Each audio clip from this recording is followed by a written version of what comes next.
Hoje em nosso canal você vai ouvir mais uma história assustadora, mais uma história arrepiante contada por quem a presenciou.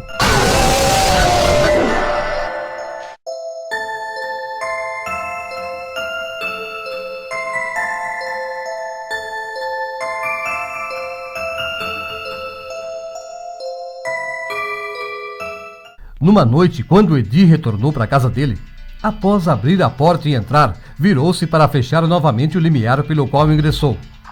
Num relance, Edi percebeu que atrás dele surgiu alguém. E aquele vulto que tinha a aparência de uma pessoa em pé, ficou parado e olhava para ele. Alguns pensamentos rápidos passaram pela cabeça daquele homem que havia acabado de entrar na casa. Achou que talvez fosse a sua esposa ou um dos filhos que o estava esperando naquela hora. E isso seria um acontecimento até normal, tanto porque alguém da família sempre esperava pela chegada dele. Várias noites a esposa aguardava por ele, e por não conseguir dormir até vê-lo chegando, e pela preocupação com relação ao horário, a mulher permanecia acordada até ver o esposo entrando na casa. E quando não era a esposa, então era um dos filhos que esperava pelo pai, na esperança de receber um lanche ou até mesmo um doce que o homem sempre trazia para eles. Mas se fosse qualquer um deles, a luz estaria acesa. Edi sentiu-se arrepiado quando pensou nesse detalhe. Por alguns segundos, Edi ficou sem saber o que fazer. Então ele abriu a porta com a esperança de que a sua cachorra estivesse parada na frente. Mas ela não estava.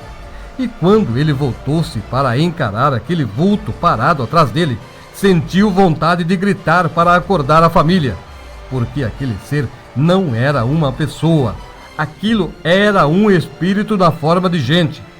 Apavorado e sentindo frio na espinha, Edi olhou para aquele ser enquanto ouvia a seguinte pergunta: "Cadê o meu gato? O que você fez com o meu gato?" Alguns anos antes daquele acontecimento, Edi, a esposa e o primeiro filho deles já moravam naquela casa. Era um lugar muito simples, com 3 cômodos e um banheiro. A companhia da criança, além dos pais, eram seus primos que moravam longe e só de vez em quando vinham para brincar com ele. E desde aquela época, o casal já vinha notando que alguma coisa estranha estava acontecendo naquele lugar. Muitas vezes foram acordados durante a noite com os gritos da criança e quando corriam para ver o que estava acontecendo, nada viam. E a criança não sabia explicar o porquê acordou assustada. No domingo à tarde após o almoço, o casal ficou conversando na cozinha enquanto o filho foi até o quarto para dormir. E não demorou muito tempo para que a criança acordasse gritando novamente.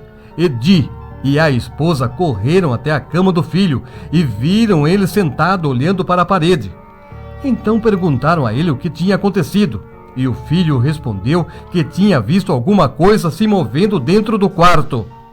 Por alguns minutos, aqueles pais foram acalmando o menino que estava muito assustado, enquanto procuravam a presença de uma barata ou lagartixa que talvez tivesse passado por ali.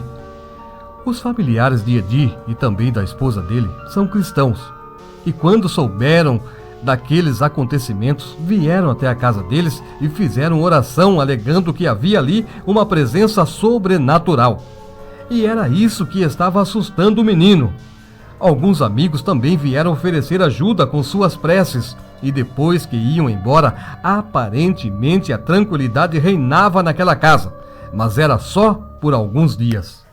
Aquela casa foi construída num terreno do bairro Jurupará, em Piedade, no interior de São Paulo. Devido à condição financeira baixa, os proprietários deixaram a obra parada durante alguns anos, e a casa ficou somente com as paredes levantadas e a laje pronta, e necessitava do acabamento. Durante aquele tempo, algumas pessoas maldosas, aproveitando-se da dificuldade dos donos do imóvel, queriam comprar o lugar por um preço muito menor do que valia. E diante da recusa, começaram então a realizar algumas urucubacas ao redor do terreno com a intenção de atrasar ainda mais a conclusão do trabalho. Por isso diziam que algum espírito maligno permaneceu ali. E para ele ser expulso daquele lugar, era preciso realizar um trabalho espiritual para quebrar a maldição lançada sobre aquele local. Mas o casal não quis esperar pela finalização da construção e mesmo sem portas e janelas, eles mudaram-se para aquela casa.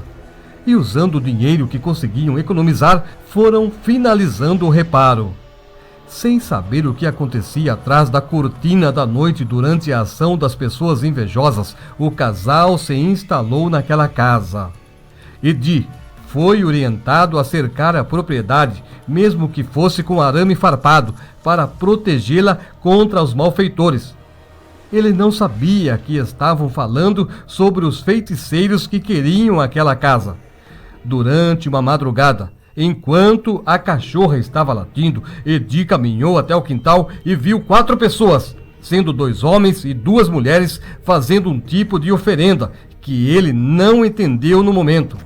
No dia seguinte, ele comentou o que viu com os vizinhos, e então o deixaram a par dos acontecimentos. Logo, a família começou a aumentar com a chegada de outro filho.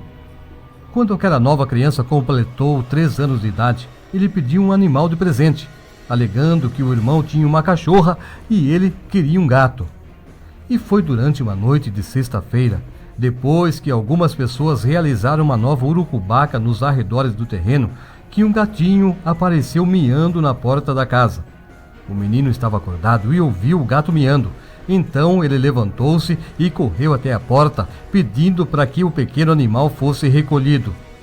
Naquela mesma noite, enquanto a família dormia, a mulher ouviu um barulho na caixa de brinquedos das crianças. Ela pensou que era o gato que estava mexendo nos brinquedos e acendeu a luz para averiguar. O gato estava deitado na cama junto com o filho. Então não era ele o responsável pelos ruídos. A mulher caminhou até a caixa e viu um bichinho de pelúcia, daqueles que usam baterias, acendendo e apagando suas lâmpadas sem parar enquanto produziam um ruído de algo em curto-circuito. Ela tentou desligá-lo, mas o botão liga-desliga não quis funcionar. Depois ela tentou abrir um compartimento de bateria, mas não conseguiu. Então ela saiu e jogou o brinquedo atrás da casa. Naquela noite, o filho mais velho teve febre alta até o amanhecer e os pais não conseguiram mais dormir, pois o menino precisava de cuidados. Na noite seguinte, o filho caçula também adoeceu.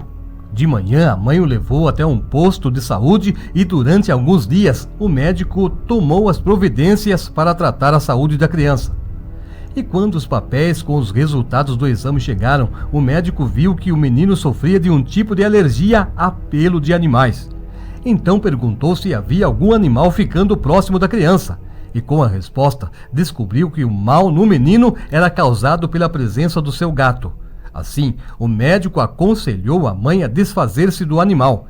Mas a mãe ficou com dó de fazer aquilo e falou com o pai, que levou o gato até a casa de um parente e pediu para deixá-lo naquele lugar distante onde o menino não acharia. A criança sentiu falta do gatinho, mas entendeu que era preciso agir daquele jeito para poder ficar curado. 2 meses mais tarde, Edi precisou ficar no trabalho durante o dobro do tempo do qual estava habituado. Ele era garçom. E naquele fim de semana viu a oportunidade de faturar um ótimo pagamento, aceitando trabalhar em 2 festas consecutivas de casamento. Então ele ficou trabalhando até de madrugada. Quando chegou na casa dele, estava cansado e sonolento e percebeu que a sua cachorra estava inquieta.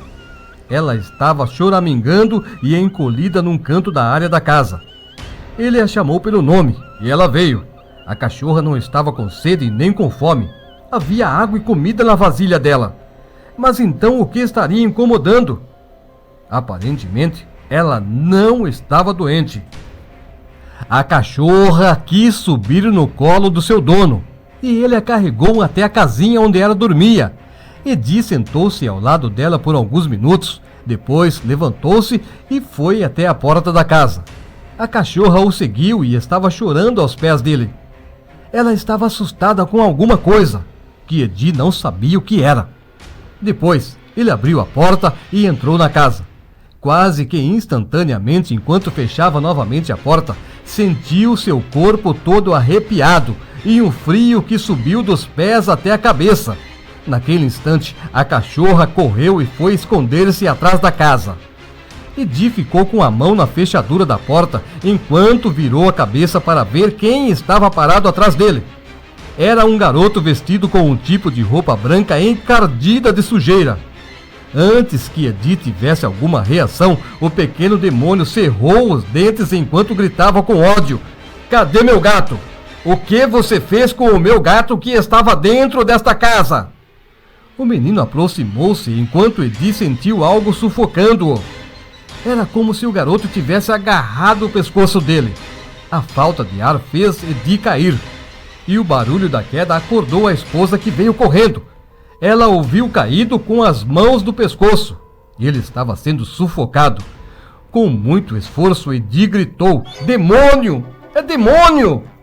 A esposa abriu a porta enquanto fazia uma reza no nome de Jesus Cristo para expulsar aquela entidade maligna que estava lutando contra o Edi. Incansavelmente, a esposa continuou orando até sentir um cheiro podre passando como vento diante dela, seguindo na direção da rua. Naquele momento, eles tiveram certeza que a casa ficou limpa.